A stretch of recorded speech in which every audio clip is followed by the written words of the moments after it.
공시지가 1억 이하의 아파트가 50개, 100개를 가지고 있어도 전부 공시지가 1억 이하의 물건이라면 그 다음에 하는 공시지가 1억 이상의 덩치가 큰 사이즈를 취득을 해도 취득세는 중과되지 않고 1.1%만 납부하시면 됩니다.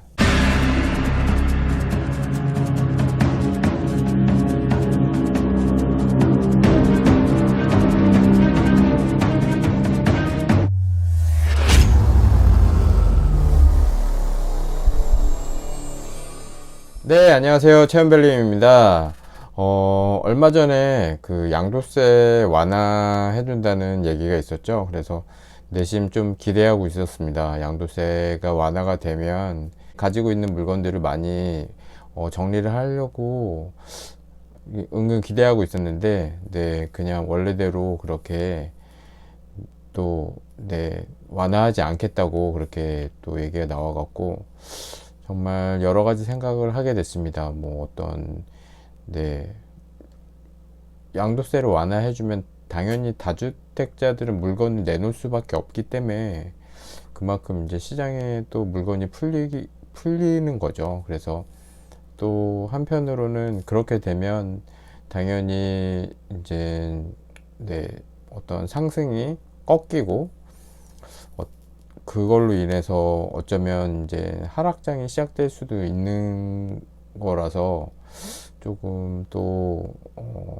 그런 여러 가지 생각을 했었습니다. 근데 네, 뭐 완화를 하지 않겠다고 그렇게 얘기를 해서 그래도 이제 저희는 법인으로 투자를 한 사람들은 종부세 때문에 물건을 정리를 하고 있죠. 이미 정리를 한 분들도 많이 있고, 저도 이제 물건을 최근에 하나를 정리를 하면서 또 지금도 열심히 투자하시는 분들이 계세요. 그래서 제 물건을 그러니까 매수자가 이제 잔금을 치면서 동생분을 데리고 오셨더라고요. 그래서 또 얘기를 하다가 또 어떤 좀 그냥 이제 잔금을 치는 날인데, 또 물건을 더 하고 싶다고 하셔갖고, 그러면 제 물건도 한번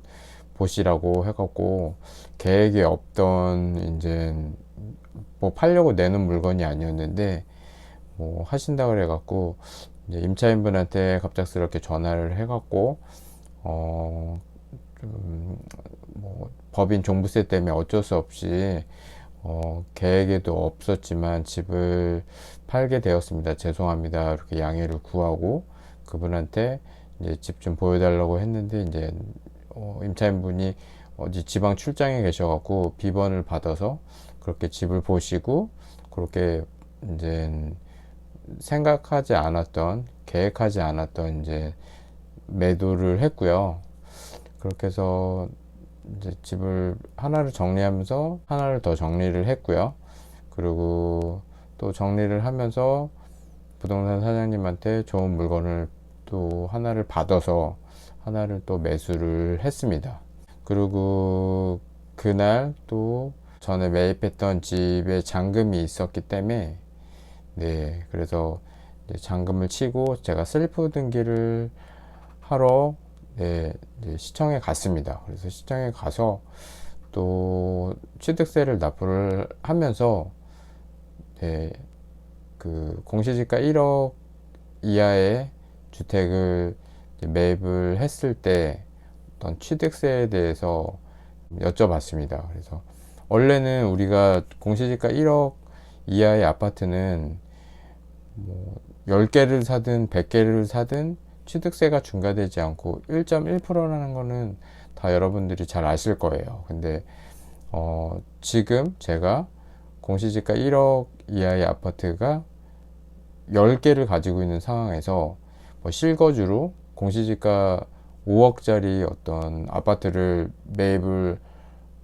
했을 경우에는 당연히 다주택자이기 때문에 취득세가 중과돼서 12%를 낸다고 생각을 하고 있었거든요. 저도. 그래서 이게 공시지가 1억 이하의 아파트가 주택수로 잡히고 안 잡히고의 어떤 네, 상황에 따라서 틀리다는 거는 알고 있었어요. 그래갖고 네, 어떤 상황에서는 주택수로 잡히지만 또 잡히지 않는 경우가 있다는 건 알았었는데 뭐 얘기하는 게 다 틀려갖고 저도 정확하게 파악을 하고 있지 못했는데 요번에 시장에 가서 취득세를 납부하면서 이제 거기 문의를 했더니 공시지가 1억 이하의 아파트를 뭐 100개를 가지고 있어도 그거는 취득세를 납부할 때는 주택수에 잡히지 않기 때문에 제가 그 다음에 이제 공시지가 1억 이상의 아파트,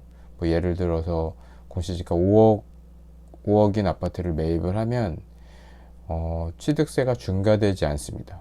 그러니까 무주택자가 취득을 할 때 취득세인 1.1%만 내고 취득을 하게 되는 거죠. 네.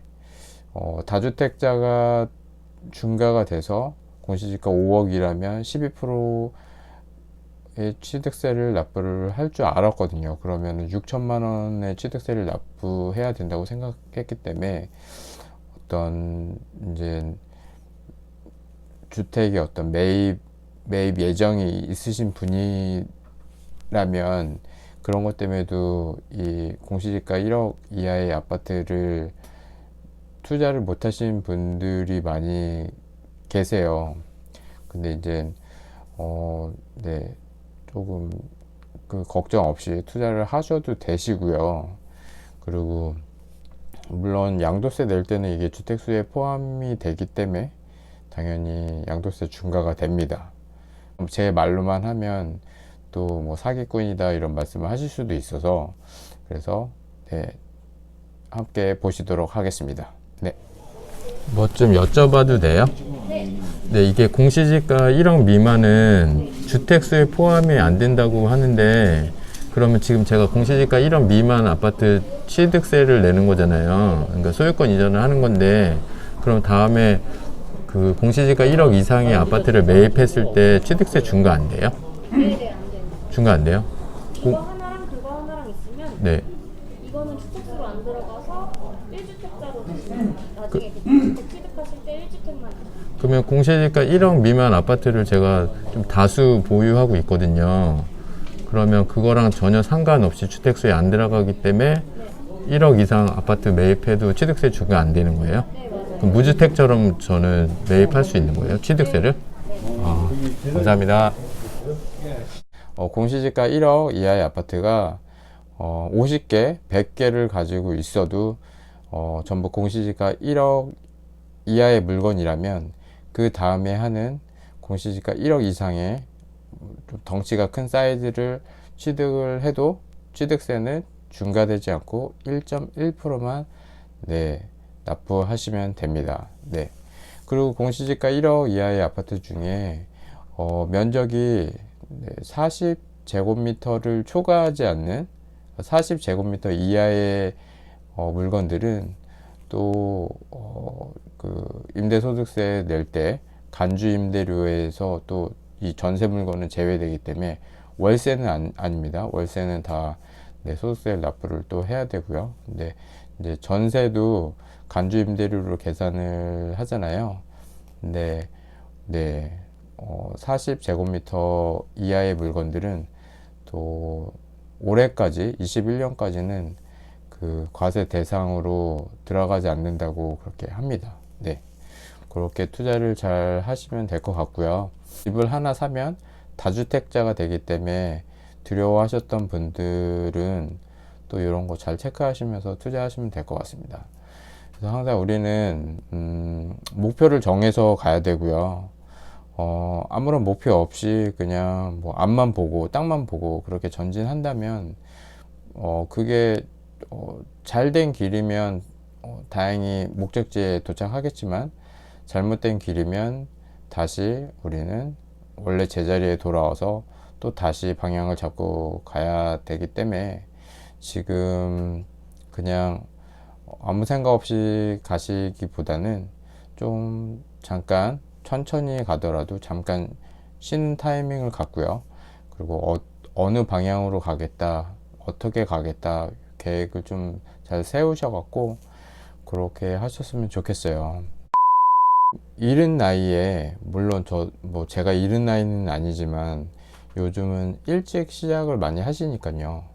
또 이른 나이에 어떻게 보면 또 조금 남들보다 열심히 전력 질주를 하는 것도 나쁘지 않은 것 같아요. 꼭 왜 우리 군대에서 선착순 해보신 분들은 아시죠? 네.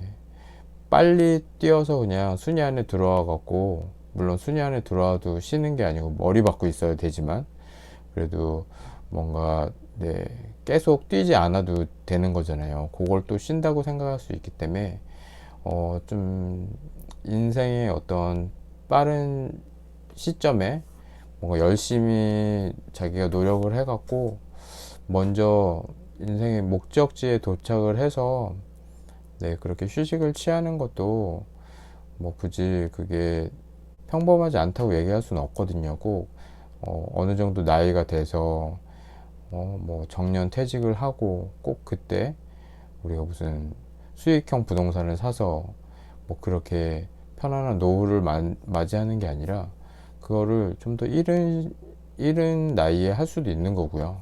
네, 그렇게 자기가 자기의 인생은 자기가 그린 대로 사는 거기 때문에 그렇게 뭔가 방향을 잘 잡고 그렇게 움직이셨으면 좋겠습니다. 네, 긴 영상 봐주셔서 감사드리고요. 영상이 유익하셨다면 구독, 좋아요, 알림 설정 부탁드리겠습니다. 네, 감사합니다. 체험별님이었습니다.